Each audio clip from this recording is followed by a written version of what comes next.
Blog Talk Radio. Welcome, world. Welcome once again to Tuesday Talk with Key West Lou. I am your host, Louis Patron. Well, got a surprise for you tonight.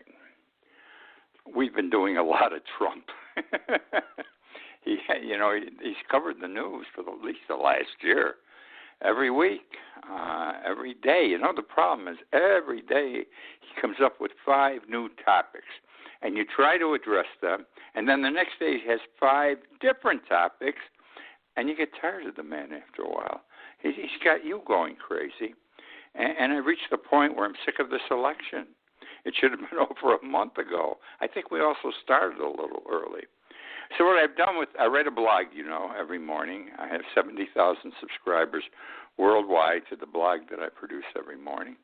And twice in the last week, I wrote the same thing to them as I am explaining to you. I wasn't going to talk about Donald Trump that day.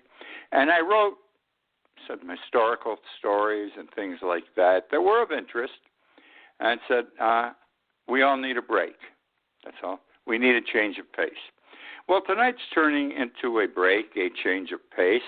I have some Trump things filtered in easily near the beginning. Then I completely discard him. I don't want to know him.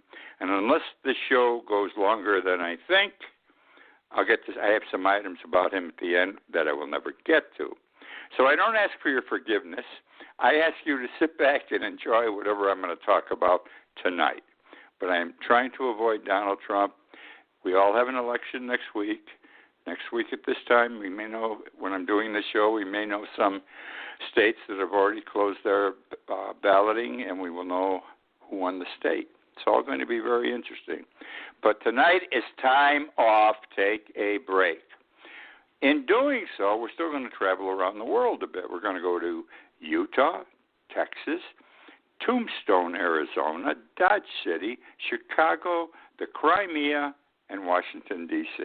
Pretty good expansion spread. I want to start with Utah. Utah is having a very difficult time with the coronavirus. They are one of those states that is surging. The virus is getting out of hand. You remember when New York City first got hit, before it got everything under control? It was out of hand. They didn't even have places to put the bodies. They were renting refrigerated tractor trailers and leaving them in the streets outside the hospitals and loading them up with bodies.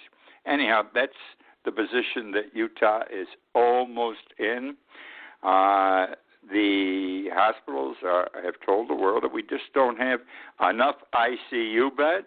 We don't have enough medical personnel, doctors and nurses, and we don't have enough supplies. We're talking about simple things like masks. They don't have enough supplies. This has always been a problem. So what are they going to do? They've come up with a resolution as to how they're going to handle this thing. And it's a resolution that I don't like, and many of you will not like, perhaps, probably, depending on your age. They are going to determine who is admitted to the hospital to be cared for properly with machinery and everything else on age. The young will be taken in. The old will be told to go home, take an aspirin, and go to bed. I'm saying it simply. The old are going to be turned away because in spite of, regardless of the hospitalization, they're probably still going to die. That's the way the stats have worked out since the coronavirus has hit us. The younger are stronger, and they will survive. So those who survive have the best possibility of surviving are going to get taken care of. I'm 85 years old. I think this is terrible because if Utah gets away with it, they'll do it next to Florida or someplace else. And this is all Utah can do, they're saying. And they call this, by the way, rationing care. That's going to be the term you're going to hear, rationing care. I don't like it. You shouldn't like it, depending on your age. But if you're young, you still want grandpa and grandma around. Which now brings me to El Paso, Texas. Same problem. Texas is they're getting nailed with this surge, and El Paso is in very bad shape. In fact, the city of El Paso has issued to its residents a new stay-at-home order. That's how bad things are. A new stay-at-home order. You better quarantine, folks. And because the hospitals are overwhelmed, okay? They don't have enough beds. They don't have enough beds. That's the problem. Beds. They said they're going to prepare the city's convention center and set up beds there to take some of the people who are affected with coronavirus. But the sense is, if this thing is successful in Utah, it will be done subsequently in Texas also. Donald. I'm going to talk about Donald for a moment. Donald, at a rally this week, said, he says, this coronavirus thing, we're rounding the corner. He's been saying that for months. But he said, we're rounding the corner. We've got this thing under control. Now he says there's a surge. There's a surge every place in this country. And they're saying, oh, my God, it's getting worse. He says, but it isn't getting worse. He says, it's because our testing now, we're perfect with testing. We have so much testing that we're discovering additional cases, more cases that we would not have discovered had we not been doing this additional testing. Well, Donald gets fact-checked, and he got fact-checked on this one. And as it turns out, there has been a 23% increase in new cases, 23% in new cases. At the same time, there's only been an increase of 2% in testing. Only 2% in testing, which is nominal, compared to a 23% increase in coronavirus cases. So again, he doesn't know what he's talking about. I really don't. This guy hears something and it sticks in his head.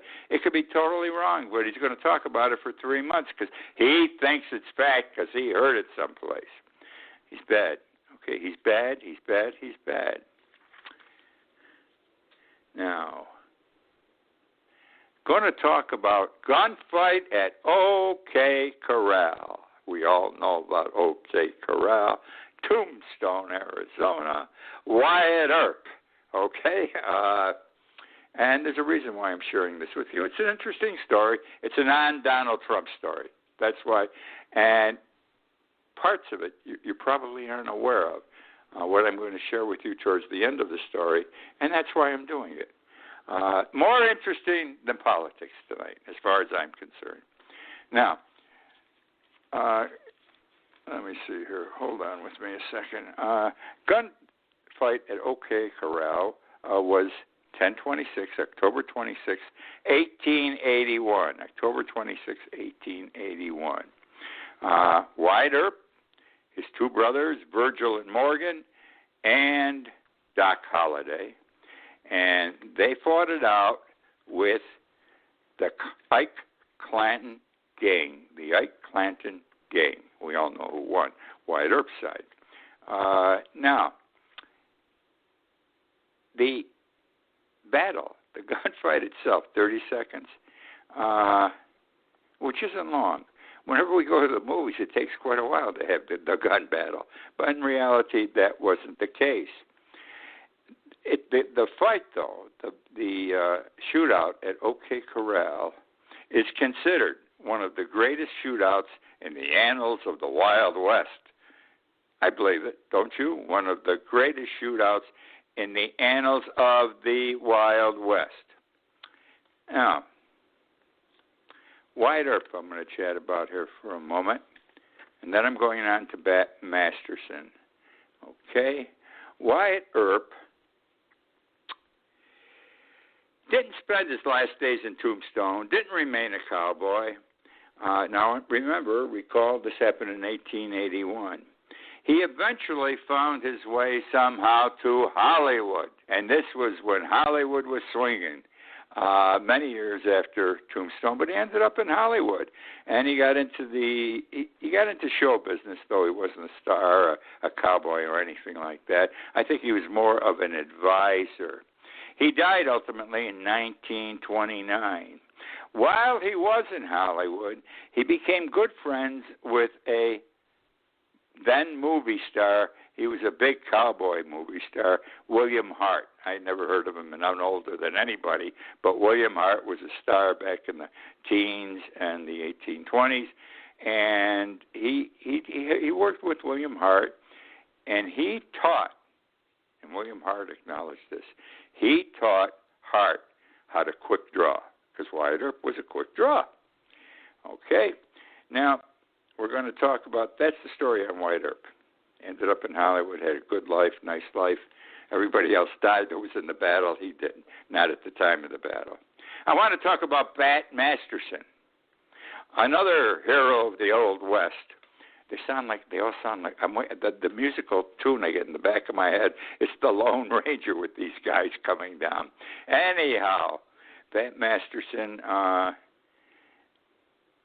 he was known as a killer of 26 men while he was still in his 20s. He is purported to have killed in gunfights 26 men. Turned out it wasn't the case. As he said in his later years, he says, I only killed 3 people my whole life. He says, but when this thing built up that I killed 26 people, no one was ever going to try to fight with me again. So I didn't tell anyone that wasn't true. It was a built-in protection, so they wouldn't engage me in a gunfight, which I could lose. All right? So that's interesting, number one. He had a very diversified career, Bat Masterson. He was a lawman, an Indian fighter, an Army scout, a professional gambler, and a journalist. At one time, he was sheriff of Dodge City. Now, Bat Masterson, he ended up, first of all, he ended up in Hollywood. They all got to Hollywood. And he got to be very friendly in Hollywood with a young prop man by the name of Marion Morrison, later to become known as John Wayne. They were close buddies, okay? John Wayne said, okay, he based his portrayal of Western lawmen on what Bat Masterson had told him a lawman would act. I'm sorry, not Bat Masterson. Wyatt Earp would act, rather. I'm sorry, Wyatt Earp would act, and he used that in his shows. Bat Masterson, I'm sorry, I got the two guys confused there. It's easy. Bat Masterson, though, went on to New York, and he became a sports columnist, all right, for a major New York newspaper for years. He was the reporter for professional fights during his sports writing career. He had done the same thing in the West when he was getting away from being a lawman and everything else. He went into journalism, did fights out there, and ended up being in New York City, and he became a major figure in New York City. This is in the 1910s to 1920s, and then in the 1920s, he was a major figure, a popular man. He also became friends with Theodore Roosevelt. Somewhere along the line, I don't know where, I don't know how, they became very close buddies. And Masterson used to visit Teddy Roosevelt at the White House, visited with him many times. Now, why did I share this story? It's always nice to hear about, gunfight at OK Corral, but what's more interesting to learn how Wyatt Earp ended his career in Hollywood, and how people like William Hart and John Wayne learned from these people, and how Bat Masterson became a sports columnist in New York City. He became the expert on prize fighting, and he also was good friends with President Teddy Roosevelt and visited him many times in his White House. Those are things we never hear about. Now, this afternoon, I took a little time off, as I put it, and I watched an old movie. I told you this was going to be a movie show. I watched an old movie, a real old movie. Well, 1944 isn't real old. because I love old movies. I hate the silent films, but when you get into 1929, 1930, 31, we're into the talkies. I enjoy the talkies, and I love the movies made in the 1930s. They portrayed the real life of the country. And then I loved the 40s and 50s because of the major musicals which were made during those 20 years. Well, I saw this movie in 1944. This is the Army. This is the Army, Mr. Jones. And it was an Irving Berlin movie. He had written the music for it. Now, he was big, Irving Berlin. Musical writer, lyrics man, etc. In this movie, and I got to tell you, it was a moving movie. Let me say again, I only saw it once before when in 1944 or 45 when I was 9 or 10 years old. My mother took me to the movies, and that's the movie I saw. And I saw it today for the second time in my life when I'm 85. And it was a pleasure watching it. George Murphy was the star of the movie.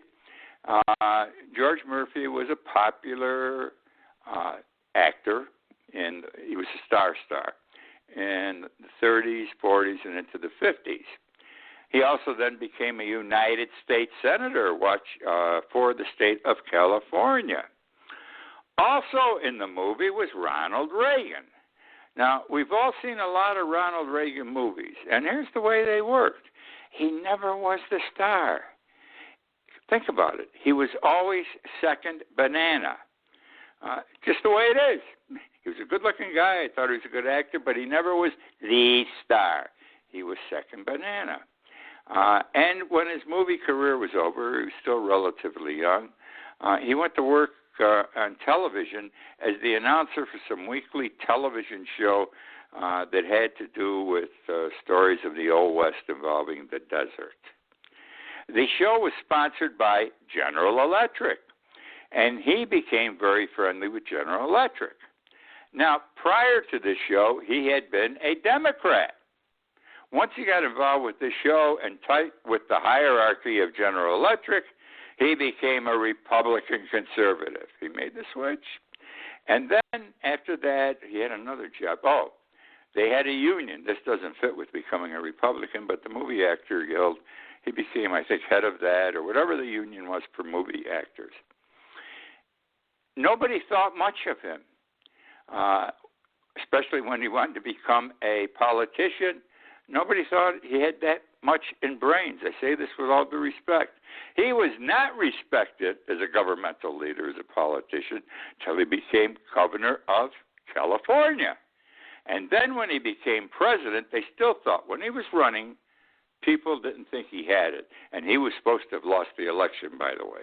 He won the election, and turns out he's one of the greatest presidents we've ever had. Abraham Lincoln is one in my book, number one. But he stands out there with FDR. He stands out there with Lyndon Johnson, etc. He became one of our top presidents. And so I enjoyed the movie. I'd seen Ronald Reagan in movies all my life. Irving Berlin songs were popular back when I was in grammar school and high school. George Murphy I'd watched. But there was another person in the movie, and this really blew me out. Rodney Dangerfield. It's worth seeing these old movies, my friends. Rodney Dangerfield, the comedian, the man I spent time with at La Costa in California, like with William Holden also and Jackie Cooper. He was in the movie. And I said, can't be. He was only in the movie for 10 or 15 seconds. He was a soldier sitting on some steps, smoking a big cigar. And someone said something, and the camera goes on his face and stays there for 10, 12 seconds. And he comes up with that big smile, his eyes open wide, his cheekbones go up. It was Rodney Dangerfield. I said, can't be. So after the movie was over, he had a nothing part. They didn't even have his name in the credits. He was nobody at the time. But I went back to see if it could be. And it's true. He was in the Army from 1938 to 1946. He would have been 24 in 1944 when the movie was made. I could find no verification anywhere I looked on the internet that he had this small 10-second spot in This Is the Army, but he was there. If you get a chance, it's for free. It's for free on the internet. This Is the Army. You ought to watch it. It's emotional too. If any of you have I lived through World War II. I was a kid, 5 to 10 years old. But boy, that war impacted me. I remember we were always going to the railroad station. We had relatives leaving and relatives coming back. And the station was packed. The guys were in uniforms, carrying guns. Everyone was crying. Whether they were going or coming, people were crying. It was a very emotional thing, World War II. It was heavy. And so I felt emotional watching this movie today, which now brings us to the Chicago Daily Tribune. Now, why the Chicago Daily Tribune? The Chicago Daily Tribune was one of the world's major newspapers. I don't know if they're still in business today, but the Chicago Daily Tribune was a worldwide newspaper, well respected. Well, most of us are aware, I've discussed this on occasion also, of Harry Truman's involvement with the Chicago Daily Tribune. Truman was running against Tom Dewey for the presidency in 1948. Tom Dewey was the winner. Ain't no question he was going to win. Couldn't lose, okay? And, Truman had nothing going for him. He didn't even have money to run his campaign. It was such an embarrassment how he was treated during the campaign. Came the night of Election Day, which happened to be November 3rd, by the way, also in 1948, though, came the night. He went to bed thinking he had lost. The whole country went to bed thinking that Truman had lost. Truman woke up. He was president. The West came in strong for Truman, and the tide turned, and he was elected president of the United States. Well, the newspaper, the Chicago Daily Tribune, got their edition for the next day out at midnight, I guess. And the headline was, and I quote, "Dewey defeats Truman." What an error to make. They jumped the gun. Dewey defeats Truman. At the same time that night, probably the nation's biggest radio commentator was H.B. Kaltenborn. And I can remember him saying, tonight, Thomas Dewey beat Harry Truman for the presidency of the United States. Well, he was wrong, too. And both the newspaper and H.B. Kaltenborn had to eat crow, and Truman made him eat crow. He was friendly with him, but he made jokes of him every time he was in their company, I remember.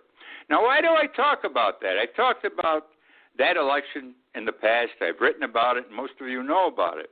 But the Chicago Daily Tribune made another big boo-boo, let me call it that way, which you tell your little children, a boo-boo. And it was only, we're going to talk about October 27th, 1941.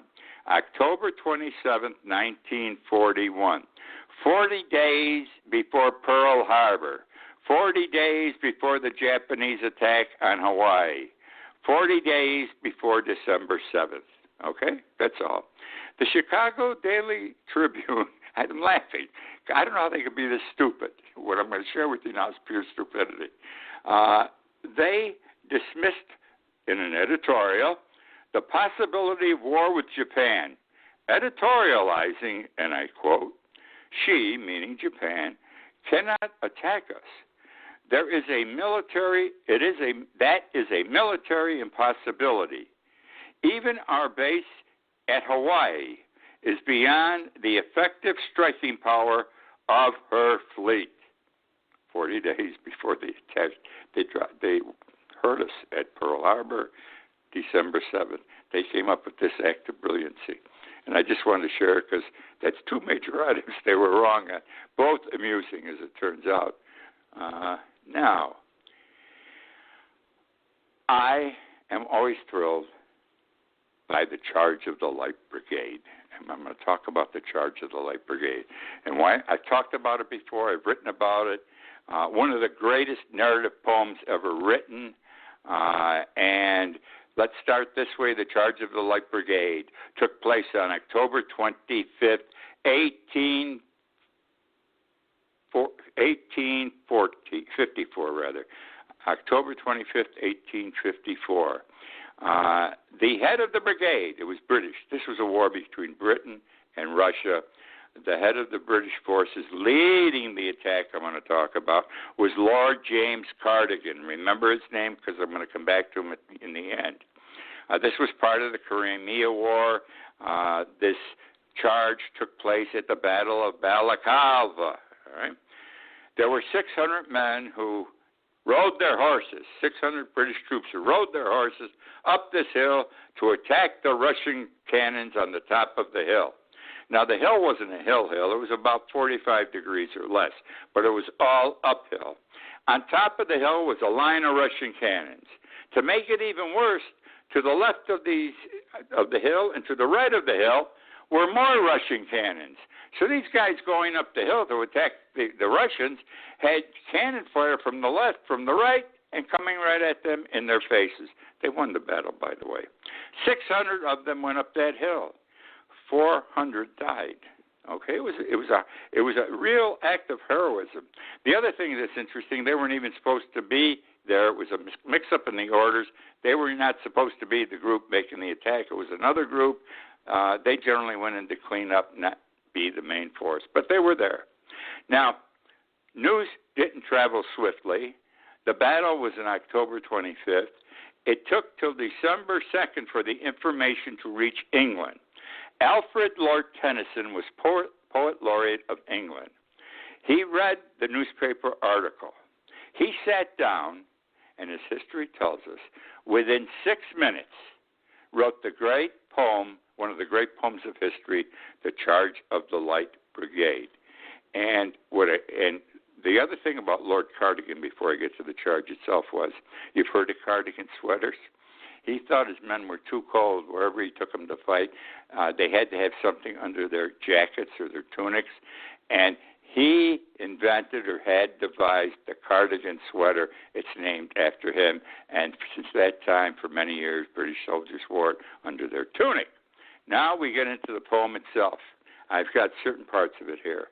Half a league onward, into the valley of death rode the 600.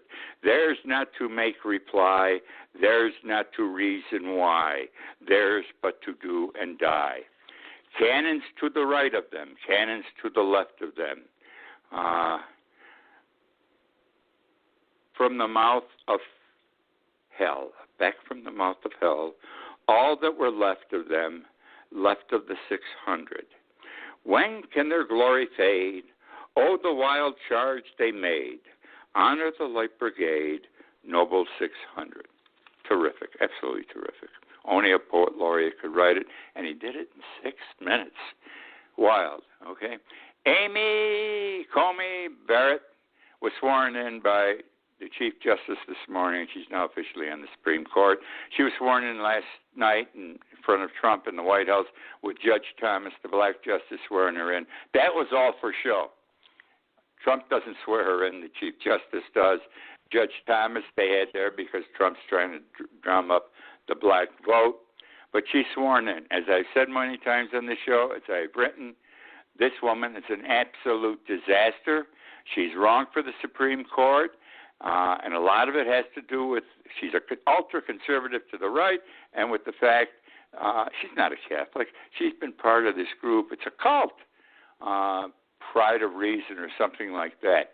And they got stupid rules, and she follows them, like the wife must be beholden to the husband and submit to him in all regards. I mean, this is a wacky outfit. Anyhow, I don't think she's right for the job. It's unfortunate she's there. She's 48 years old, and she's going to be there the rest of her life. Now, that's the show for this week. I hope you enjoyed. Next week we'll be talking politics, definitely. It's Election Day. Vote. Everyone vote. And I'm not going to tell you to vote for whoever you want. Vote for Joe Biden. Our country needs to be turned around. We got to go back to what we were. We have to have character. We have to believe in the better things in life and not the worst. And that's all I can tell you. So thank you again for joining me tonight. And next week's the big election night, my friends. Good night.